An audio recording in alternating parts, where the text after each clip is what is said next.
नमस्कार। अचुस्मिता किचन रे आपण समस्त को अनेक अनेक स्वागत। आज मु आपण मानक सहित शेयर करिया पई नेकी आसीची एक चटपटा रेसिपी एग फ्राए बा अंडा मसला भजा।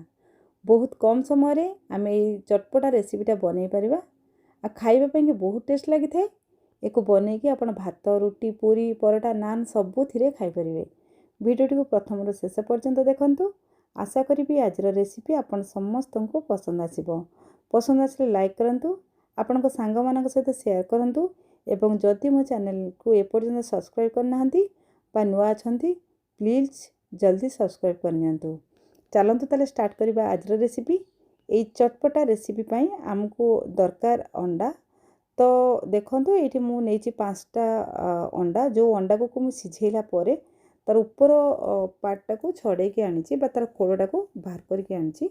तो ये अंडा को प्रथम आम कौन करवा ना गोटे छुरी साहाय्य दुई फाड़ करके काटि नवा। ये देखो मुझे काटुची। तो एमती काटे जमती कि तार केसर दुई पट को आउ अंडा फाड़ हो तो सामान करके काटे ये छोट बड़ करें।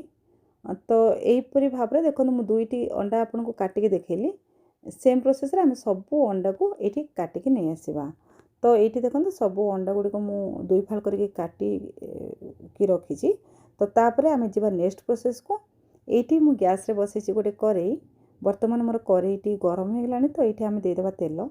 तो तेल को भल भाव में गरम हाँपी छाड़देबा। जिते तेल गरम होती आम देदेबा काटिक रखि गोटे बड़ साइज पियाज। तो ये गोटे बड़ साइज पियाज को छोट छोट करके काटी। तो तापरे एको देला परे हम किसी समय पर्यंत एमती भाजी नवा। यहाँ जिते पूरा कलर चेंज हो सॉफ्ट हो से पर्यंत भाजवा। तो देखो धीरे धीरे आम पियाजर कलर चेंज हो गलानी। यहाँ आग पूरा सॉफ्ट हो गलानी। तो एक पूरा लाल बा कला करके हमको पोड़ी भाजबार ना। तो एतिकी ही थी। ये समय आम देदेबा ये अदा और रसुण पेस्ट। तो ये गोटे बड़ चामच मु अदा रसुण पेस्ट देती। तो तापर ये पियाज सहित ये अदा रसुण पेस्ट को आम भल भाव में टिके कषि नवा बा भाजी नवा। ये आम गैस फ्लेम को लो टू मीडियम रखा ना आमर बहुत जल्दी यहाँ पोड़ जीव। तो एक एमती भाजिले कौन हम कि यार जमी कंचा स्मेल पड़ो से पर्यंत आम टे भाजवा। तो ये देखूँ ये आम किसी गुंड मसला ऐड करवा। गुंड मसला मुझे गोटे चामच हलदी गुंड, गोटे चामच रेड चिली पाउडर, गोटे चामच धनिया गुंड आ हाफ चामच देती मो जीरा गुंड।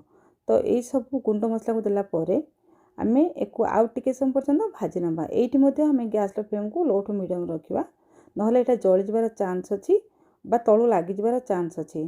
तापर ये देखो गोटे बड़ साइज टमाटो आ 4 ରୁ 5टा कंचा लंका को फाड़ करके काटी। तो सेटा को ये देदेची। तापर ये गुंड मसला सहित टमाटो को आम टिके समय पर्यंत एपट सेपट कर नवा। तापर ये स्वाद अनुसार आम देदेबा लुण। आमको जितकी लुण लगे ना ये आम देदेबा। तो देला परे ये जो टिके एपट सेपट कर नवा लुण देला फल कौन हम कि टमाटोटा बहुत जल्दी सॉफ्ट हो। तापरे आम ताको घोड़े नवा एवं टमाटो को सॉफ्ट हवा पर्यंत ताको छाड़ीदबा। तो 2 मिनिट पर मुझे घोड़ा खोलिक देखा देखूँ धीरे धीरे आम टमाटो सॉफ्ट हो गलानी। मसला मत टिके टिके तलू आम लगे स्टार्ट कलानी। तो टमाटो को आउ टिके हमको सिझेबार अच्छी मसला को आउ टिके भलसे कषापी आम ये देदेबा और टिके पानी। तो यहाँ आम गोटे फ्राए करवा अंडार। तो देखिए पानी देवे, बिल्कुल भी बेसी पानी देवेनि। खाली मसला सिझिला भाया टिके पानी देवे जमती कि मसलार गोटे बढ़िया बास्ना आसवा मसलाटा भलसे सिझी पार। तो ये पानी देला परे आम ताकू घोड़े की 2 ରୁ 3 मिनिट पर्यंत छाड़ीदबा जहाँफल कि यहाँ फुटिकी मसलार भल भाव में कषि हो पार।